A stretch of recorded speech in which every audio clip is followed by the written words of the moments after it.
Well, I feel there's always patterns each and every season. I think September football, there are certain trends that you see in September football.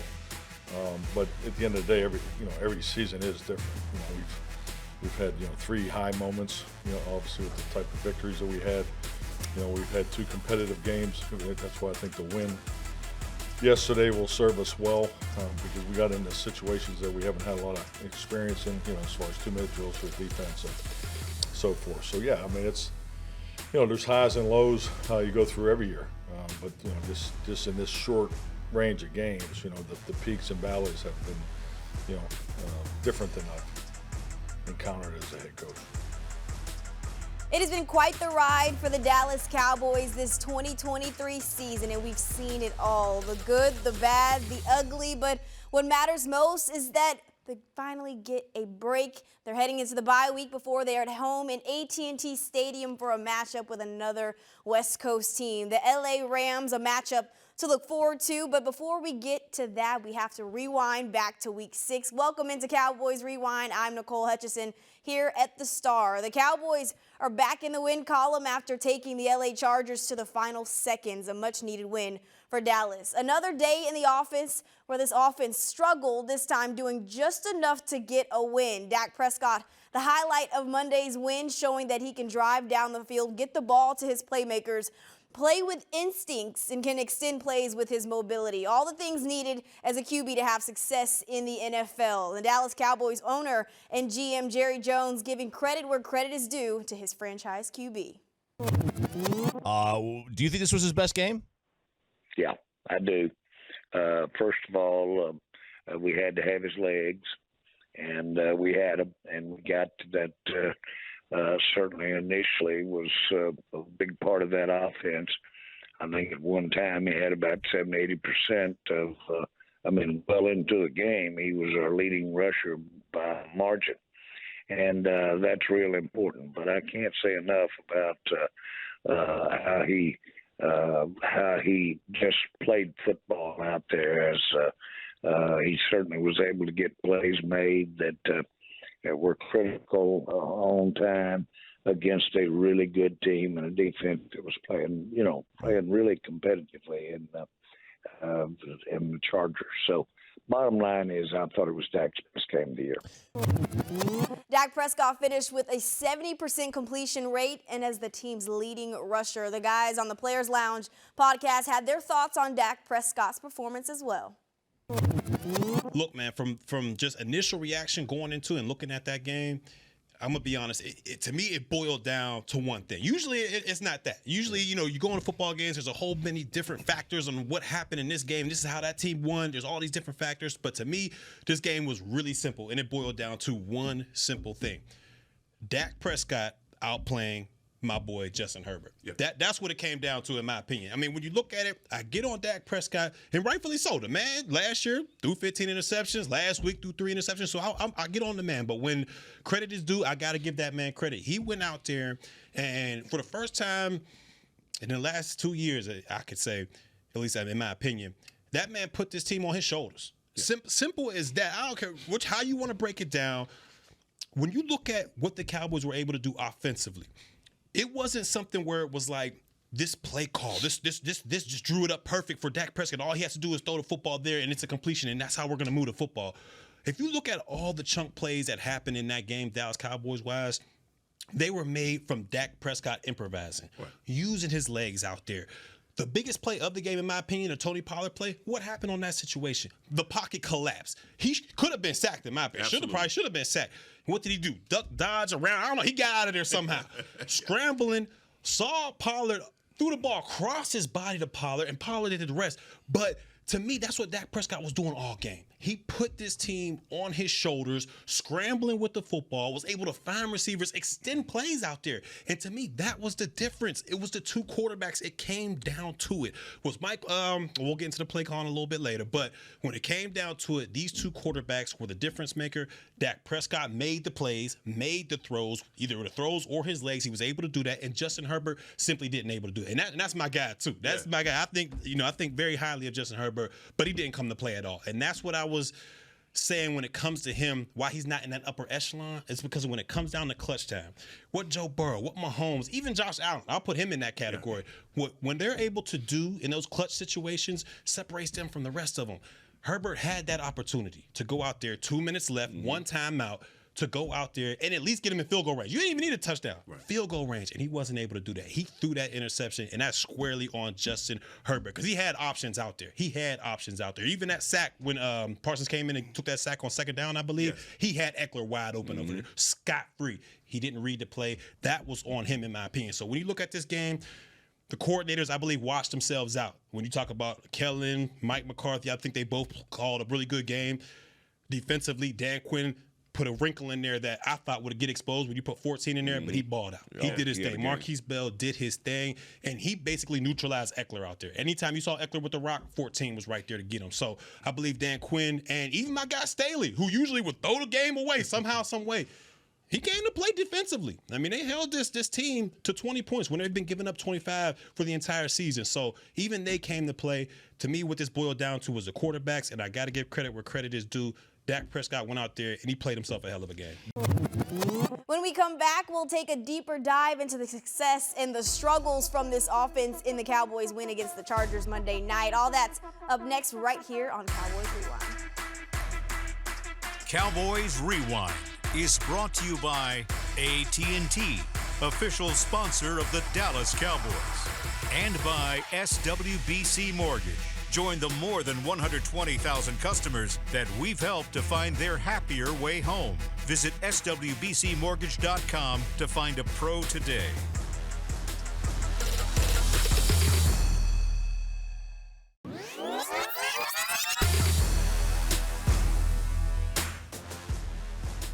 This segment is brought to you by Ashley, the official furniture store of the Dallas Cowboys.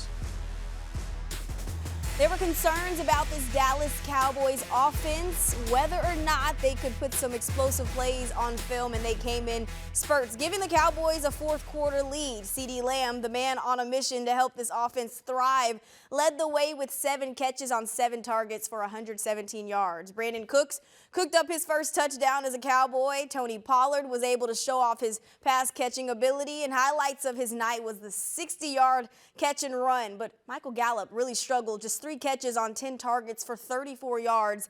And the Hanging with the Boys crew had a lot to say about Gallup's performance Monday night. Defense has basically said, y'all can do whatever y'all want. But these two dudes aren't getting it? They ain't getting it. And we're going to take our chances over here with number 13. Because we watch film and we understand that he can't get off press. And y'all only running a couple routes with him anyway. So we like our chances. And so Dak kind of almost has to go there because it's what the defense has dictated. Now, what you want is for Michael Gallup to be better at beating man-to-man coverage, which he has been absolutely horrible. And for those that'll say, well, why not just take CD and put him in that situation where Michael Gallup is at? Because it doesn't work that way. Because when you take CD and you put him where Michael Gallup is at, here comes that safety. Mm-hmm. It just will come right over top of him. So it's either Michael Gallup has to find a way to get better, or you have to take him off the field. Ooh.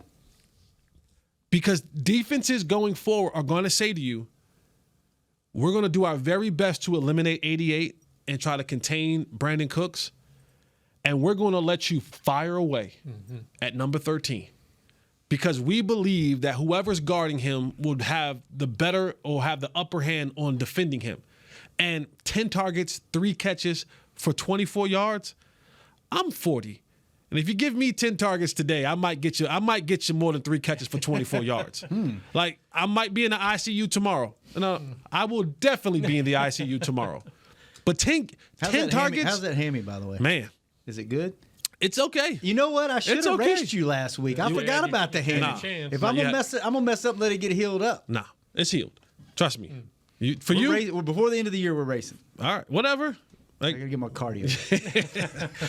But that's the defense has dictated that they're gonna say you can throw the ball to Michael Gallup, and we'll take our chances with that. And until Michael Gallup defeats one-on-one coverage, it's going to be like that for him all year long. And the offensive line struggles continue. The guys were getting bullied at the line of scrimmage and had quite a few miscues, and the run game suffered. The Cowboys only finishing with 96 yards on the ground. Again, with Dak Prescott leading in rushing yards. Nate Newton joined Storyline with Nick Eatman, and the boys on Hanging with the Boys shared their thoughts on this O-line.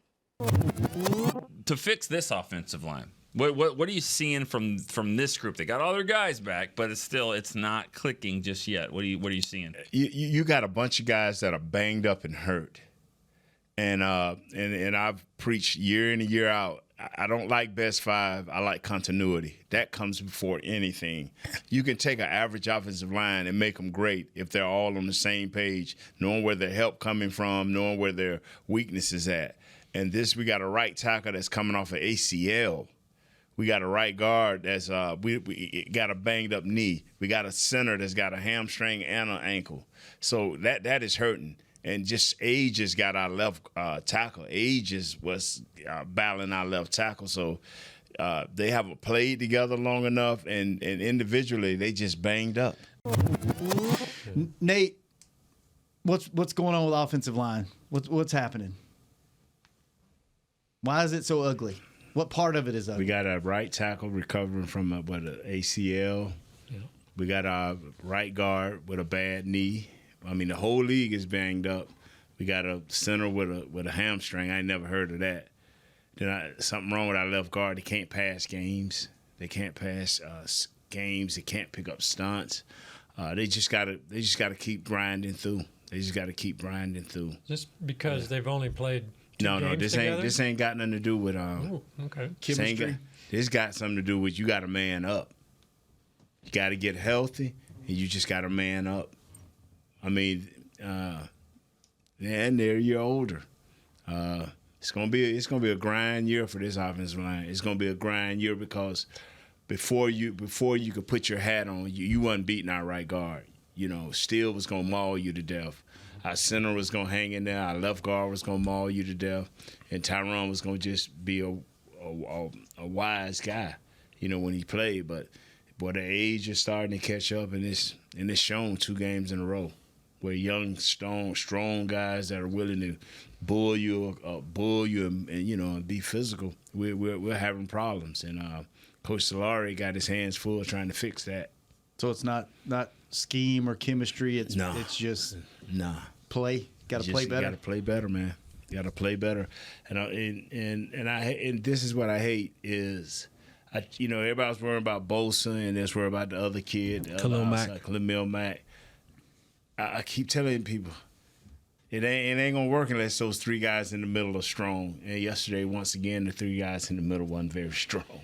Well, I've got more for you coming up right after the break. Nick Eatman joins the show to recap this defensive performance Monday night. That's up next right here on Cowboys Rewind. This segment was brought to you by Ashley, the official furniture store of the Dallas Cowboys.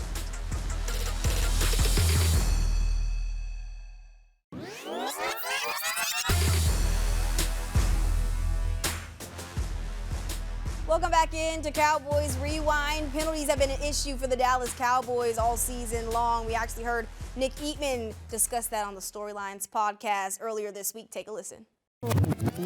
And I'll say this, I'm glad they won because I can say this and it doesn't look like an excuse. That's the worst officiated game I've seen in a long time. That the officials were really bad. If the Cowboys lose that game, it's bad. If they win the game, it's bad. The Chargers can be upset too. Just the way every freaking play was a penalty.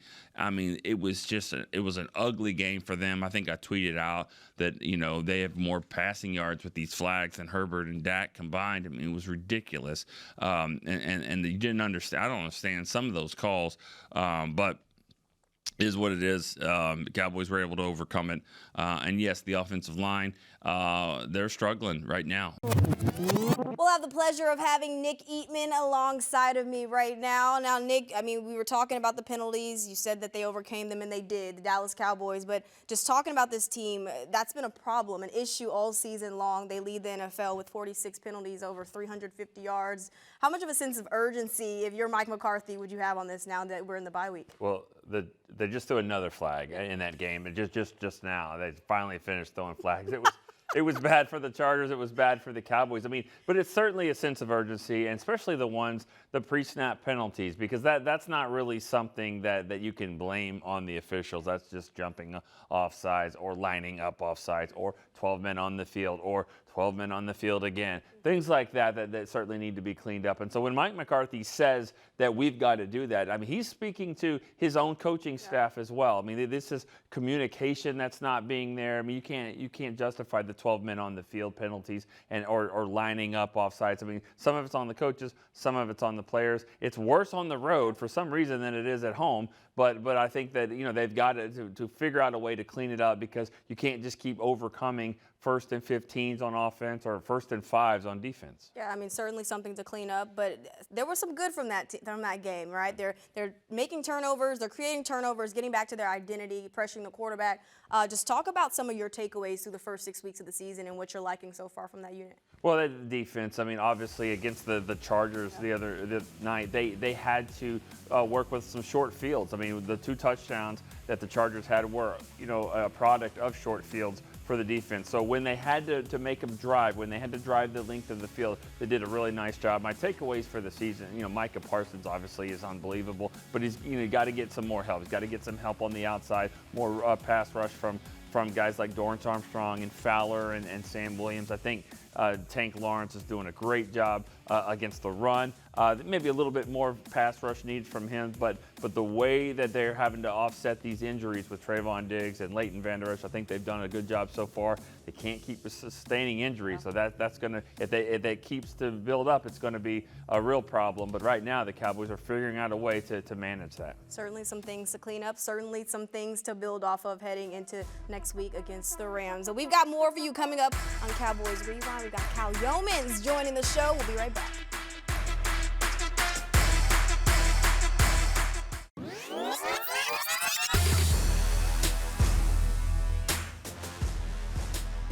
Welcome back into Cowboys Rewind. I've got the one and only, once again, Kyle Yeomans, TV host, Dallas Cowboys, TV host and reporter, joining me to talk about the state of this offense. Much needed win for the Dallas Cowboys against the Chargers. What do you feel that you love the most about this Dallas Cowboys team so far through 6 weeks? Well, I like the resiliency that they've shown. It was really a theme for this team in 2022, resilience. And I feel like that's kind of worked its way back into the mix here in 2023. Mike McCarthy and company really putting the pressure on the offense to get the job done. The defense is certainly the more talented of the 2 units, but for the most part, if this defense can't get the job done, the offense is certainly going to have to score some points. So they've done that throughout the season. They've shown some of that resilience along the way, and I expect some more of that as the season goes on. I like how we're starting to open up this offense, get the playmakers the ball, but that offensive line really still struggling. What have you seen from them? How much are we going to be needing them to improve over this next couple of weeks? Significantly. Yeah. I really do think so, because Dak Prescott and really his entire coaching staff has talked about the 2.3 seconds and what happens after that 2.3. That's the average time that it takes for a quarterback to get the ball off in the NFL. They need a little bit more time than that, because it's either been less than the 2.3 or what's happened after that 2.3 seconds hasn't necessarily worked out in Dak Prescott's favor. So going into the year, it was always a question depth-wise what this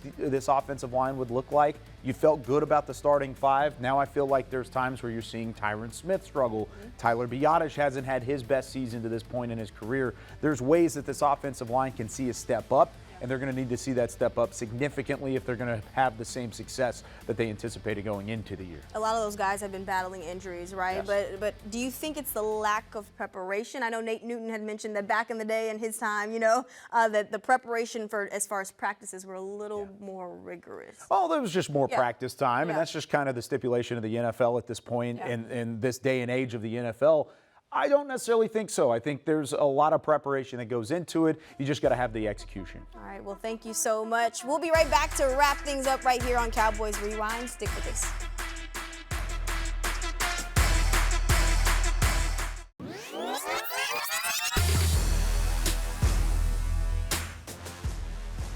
Well, the roller coaster ride is a part of the journey. It makes it special, right? Well, in the words of head coach Mike McCarthy, it makes you who you are. What matters right now is the Dallas Cowboys are in the win column, sitting at 4-2. The Cowboys have started the season 4-2 16 times in franchise history. Out of those 16 times, they went on to make the playoffs 12 of those times. So still a lot of ball left to play this week.